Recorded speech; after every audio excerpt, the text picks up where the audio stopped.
guys, Mark here. I'm Rachel. Welcome to our Cornerstone connection for today. Well, hey, in today's reading, we're in Matthew chapter 25, and there's this story, kind of two parables back to back that Jesus tells. One is about the 10 virgins, and the next one is about the talents.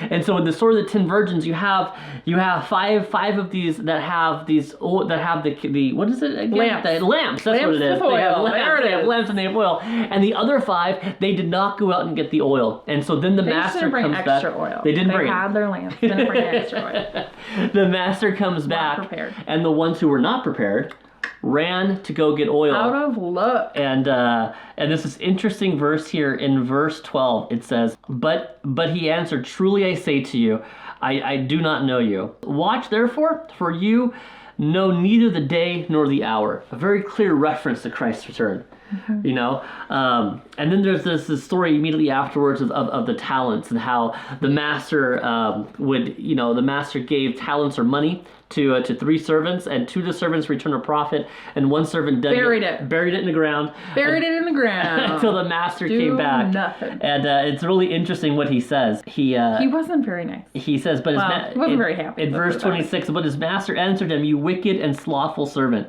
you knew that I reap where I have not sown and gather where I scattered no seed. Then you ought to have invested my money with the bankers, and at my coming I should have received what was my own with interest. So take the talent from him and give it to him who has 10 talents. For everyone who has will more be given, and he will have an abundance. But from the one who has not, even what he has will be taken away. And cast the worthless servant into the outer darkness, in that place where there will be weeping and gnashing of teeth." I just have to say, there's a lot of casting people out into darkness. It's true. It's not fun, guys. It's very true. It was interesting to me as I was looking at this. I was thinking, and I thought about the five virgins who did not have the extra oil for the lamp. And it instantly made me think of people that kind of respond to Jesus saying, well, I'll get to that someday. Yeah. Not now. I don't need to worry about this. This isn't important for my life right now, today. Right.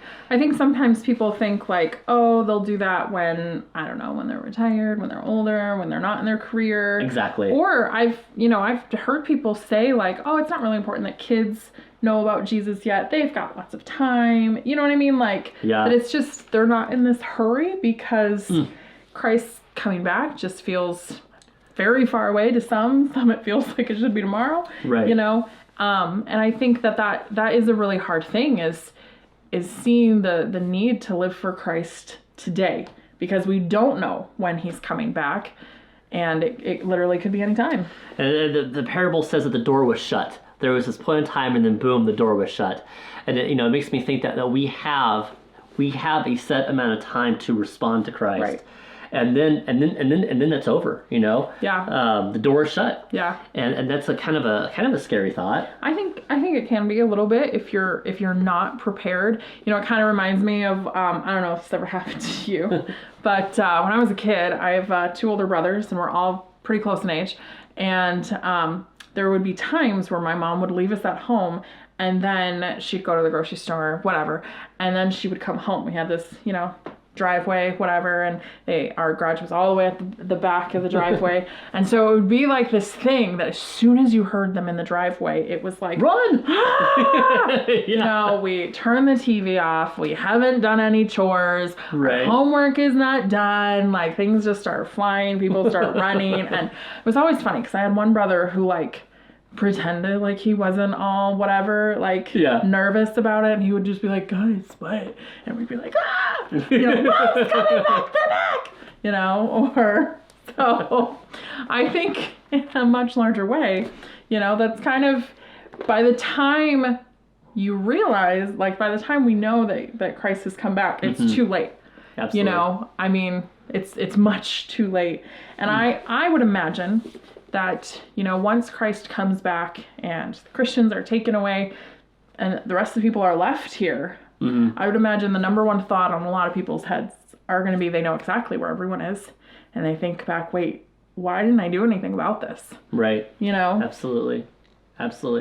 Like, if hell is a real place, which it is, and people will really be going there, there's going to be this sense of just, why didn't I act when I had every opportunity? Absolutely. And I think, it's a sad topic, but truthfully, we don't even know how long our own lives are going to be, you know?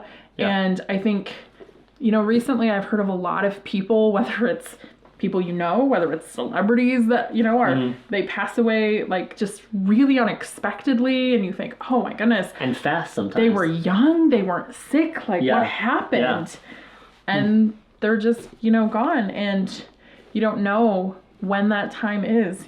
That's not something God tells us of how much time we have.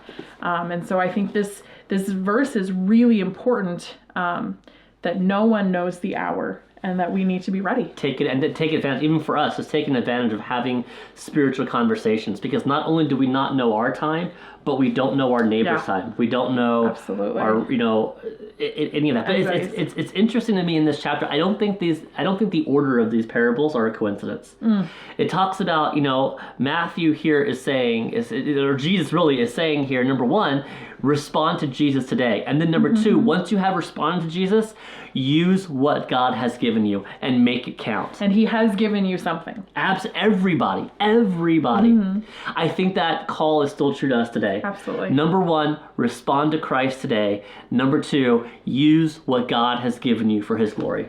That's right. Well, hey, thanks for joining us, and we'll see you next time. Bye.